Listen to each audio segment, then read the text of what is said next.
thinking for a minute she'd done anything wrong. The croc raised her snout and burst into song, so happy.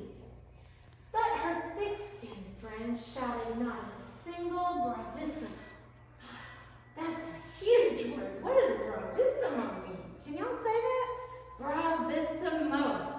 Okay, well, it's like a yay. But the friends were not happy about this. Why? Why do you think the friends weren't happy? Let's see. For instead of low croc notes, they heard other sounds. The buzzes and squeaks of a teeny tiny mosquito. Think about that for a second. So we're thinking we're going to hear a crocodile, and we hear little squeaks. So just pulling them in, asking them questions as you go, because they'll be like, you got to kind of keep them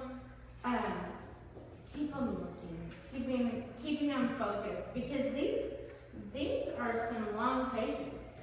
So it's kind of like stopping and be like, and you know, if your animation too will pull them back in, because they'll start twitching. But if you go, oh, did you see that? They'll be like, what? What'd she do? Yeah. Listen, you're gonna miss it. It's really exciting. Okay. All right. So, would you mind doing another page? Sure. And try that strategy if you wouldn't mind. Okay. With the clock chiming noon, the fish had bad luck. She landed kerplunk in the jaws of a duck. This was the fish, as I'm sure you know, who at mid-morning had eaten the frog, who at the crack of dawn had gulped down a tiny, teeny mosquito. Not thinking for a minute he'd done anything wrong, the duck opened up his bill and burst into a song. But his feathered friend shouted, not a single bravissimo, for instead of loud quick quacks, they heard the sound of the buzzes and squeaks of a teeny tiny mosquito. Okay, thank you. So, that was awesome. Were there any points, I forgot what page you read. Are there any places you could stop for a minute and add emphasis, ask a question, because when you question, it pulls them back in. Yeah, I think for starters, the first one may be kerplunk, because that might not be a word they've heard before. Okay. And it's a good adjective word they may be able to use going forward with anything that they do. And talk about the different words they use to describe the points of the day, mid-morning, the crack of dawn, to see if they know what point of the day it is, and if not, describe it to them so that they do know. Because as the book goes on, it starts going into different parts of the day. So that's another organization skill that they might be able to learn. Okay, so let's just try it on the first page then. Okay. Just see if there's a place, and it doesn't need to be a long drawn out, just a pause, a couple of sentences, a question, and be like, think about that. You know, just to bring them back in. Because you kind of have some wigglers that are going to try to pull the attention away from the story. Okay. So I could, when I'm reading, she landed kerplunk in the jaws of the duck, I could ask them, you know kerplunk? What do you think happened there? Exactly. I love that. Great idea. Okay. Sounds good. And then I can go on to, as I'm sure you know, at mid-morning I eat the frog. What time do you think mid-morning is? Is that late at night when you go to bed? Nice. And what happened back to them even?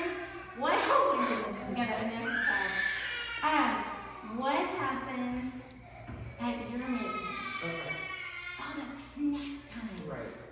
You know, so bringing it kind of to like them. Because anytime it's about them, they're working. Yes. Okay. Awesome.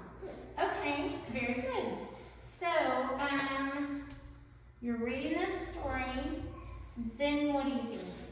After the story, I think just in another quick 2 to 3 minutes, just going over everything, because like we said, there's a lot going on in there. We answered a lot of questions, learned some new things. And then after that, we could move on to our centers where we are doing the flow map.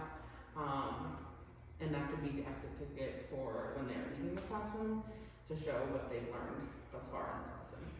Okay, so we're reading this story, and then So we probably need a couple of questions, like how did this all start? And then complete the flow map as a class to start with and let them practice. Let them help you. And then they're gonna have one during their station time, like you said.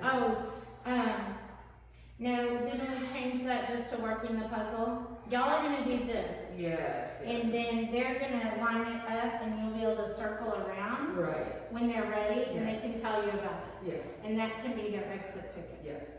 Is showing you that they've got their puzzle ready. So complete flow map together.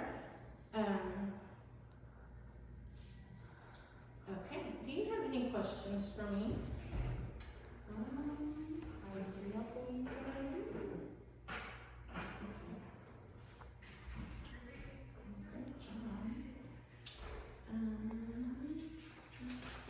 Okay, in the exemplar, you know that they have learned this particular lesson you're trying to teach them because they're describing the vocabulary as they talk you through the little, it's like a midget story retelling. Yes. So, alright, so tell me real quick again then, the exemplar and how you know they learned it and how the exit ticket works. So when they are doing their puzzle or their flow map, in their own centers, if they have everything in order and everything is going from teeny tiny to the biggest, that they really comprehended the lesson, which is the perspective and the vocabulary words between teeny tiny and bigger. And if maybe somebody doesn't, maybe they need a little extra help with learning the difference in the sizes. Because big and bigger, they're the same word, but they are a little different. So that could be something that maybe somebody's stuck on, because it might sound the same to them. So I think that is a good way to know if they understand it. Really, the flow chart is accurate and correct. That's an excellent point, thank you that you brought up too. So if we do have some that just still aren't getting it, then we can go ahead and have a reteach exercise where we can pick up and just review it tomorrow. Maybe give a little bit different. There's other stories about, there's the napping house, there's different stories that have this similar, the old lady who swallowed a fly, or, different ones that maybe you could use as a reteach if they didn't know it. So, okay, fantastic. Great job. Thank you. When are we gonna do this lesson and I will come and observe you? Possibly Monday. Okay, fantastic. What time? Hopefully around 9